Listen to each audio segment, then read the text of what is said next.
Électoral, le riz est au menu. La question de la réduction des prix pratiqués sur le marché a pris une plus grande intensité entre les deux tours de la présidentielle. Pour ce qui est de la filière riz, la hausse vertigineuse de ces derniers temps est liée à une rupture de stock de riz blanc. Un reportage de Fatou Kinedem Aliembaï pour les images. Ou parfumé, cette denrée tant prisée des Sénégalais devient de plus en plus rare sur le marché.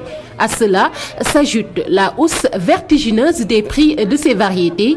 Plusieurs facteurs justifient ces difficultés. Il y a une qualité qui a un peu disparu dans le marché, c'est la qualité parfumée qui nous vient de la Thaïlande. Et que la Thaïlande est un pays qui contrôle, qui gère bien son riz.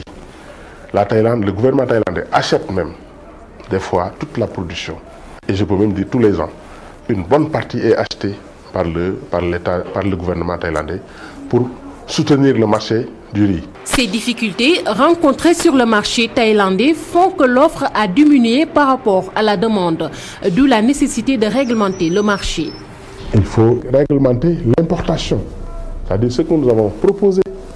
À l'époque, beaucoup de gens étaient réticents sur ça, mais avec l'aide du ministre du Commerce actuel qui a payé un cabinet d'experts qui ont étudié la question et qui ont proposé, qui ont confirmé ma proposition. Parce que le ministre avait dit, moi, je ne peux pas confirmer tant que je n'ai pas eu un cabinet indépendant qui me donnera la confirmation. Et ce cabinet sénégalais a fait l'étude et ils ont confirmé effectivement cette proposition-là, que c'était faisable. En attendant de remédier à cette situation, l'on se tourne vers le riz indien qui est à bon marché. Seulement, si la subvention est une des solutions, sa faisabilité à long terme est remise en cause. En 2008, il y avait eu ce genre d'opération qui a été soldée par des problèmes. Parce que nous, on avait constaté que pendant la subvention, il y avait aussi toujours la rarification. Parce que les prix étaient subventionnés, mais on ne trouvait pas le riz sur le marché. Des fois, on dit oui, parce qu'on ne nous a pas encore payé, c'est pour ça qu'on ne peut pas lâcher le riz.